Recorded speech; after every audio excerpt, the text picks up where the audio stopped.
I've already done individual weapon guides for all 14 of the weapons, a master guide compiling them all together and adding some additional info, and even an advanced techniques for all 14 weapons guide too. But it doesn't stop there, I've got even more for you. Whilst all of the previous guides are comprehensive, I would love to get some in-depth masterclass style weapon overviews featuring basic techniques for beginners all the way up to expert master techniques made up for all 14 of the weapons. And as a way of kicking that all off, doing these individual advanced techniques guides. We're going to be jumping right in with the Charge Blades advanced techs. Very quickly before we do, the vast majority of you folks are returning viewers to the channel. If you enjoy my videos, subscribing is free and a fantastic way to show your support. The focus mode Strike Double Rend, performed by being in focus mode with L2 and pressing R1, has really nice additional gap closing properties on top of what it actually does to get you into Savage Axe mode. Seeing your hunter performing a big leap across the stage, lunging forward with their twin slashes. It also puts you directly into sword mode even if you're in axe form beforehand, with a very quick blink of an eye transformation.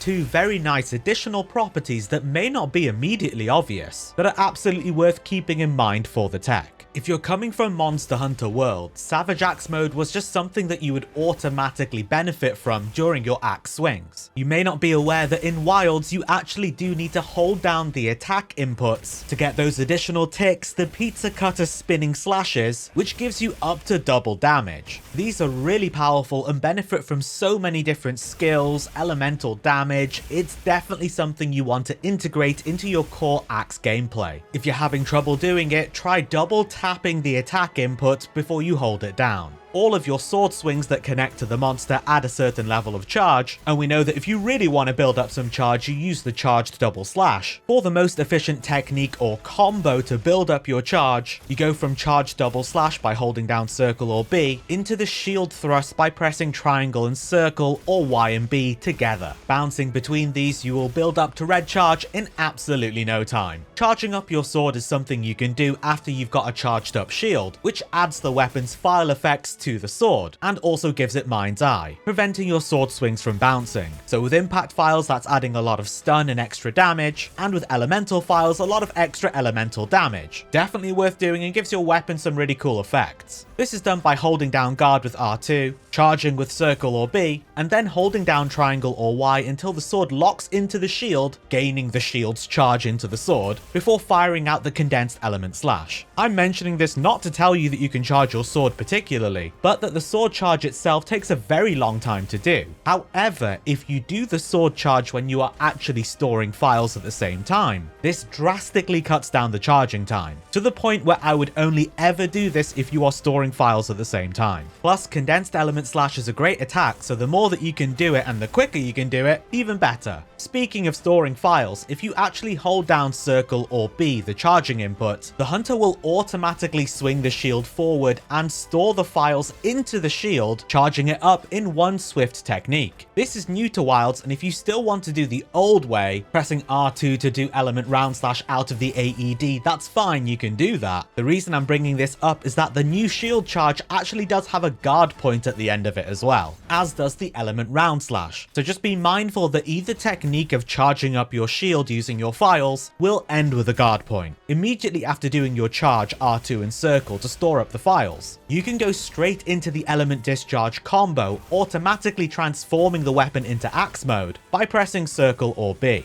allowing you to link up very fluidly from the charge directly into the element discharge. You can also do the same thing out of your Focus Strike Savage Axe activation, going straight into element discharge 1. If, however, you do it after the Perfect Guard Savage Axe activation, you can go directly into element discharge 2, even stronger, and puts you further into the combo, letting you get to the AED and element discharge finisher. Building up the muscle memory to do these techs naturally will help your gameplay become so much more dynamic. And to close us out, whilst you have Power Axe, Savage Axe form active, the only moves from the Element Discharge combo that consume files are the AED and Element Discharge finisher. Element Discharge 1 and 2 do not consume files. Because of this, you can actually do an infinite combo which will not consume any files at all. Good for when you don't have large openings and windows to do the full Element Discharge combo. This is done by doing Element Discharge 1 and 2 by pressing circle or B, and then cancelling the combo combo using Rising Slash with triangle or Y, a much shorter combo string which is still powerful and does not consume any of your files, so you can save them for when you do have the large windows. That's everything I've got for you for now. Hopefully you learned something, and if not, you enjoyed some pizza cutter goodness. If you've got any questions, don't hesitate to leave them in the comments, and be sure to subscribe for more advanced text videos for the other weapons. Thanks for watching, and until next time, I'll see you in the Forbidden Lands.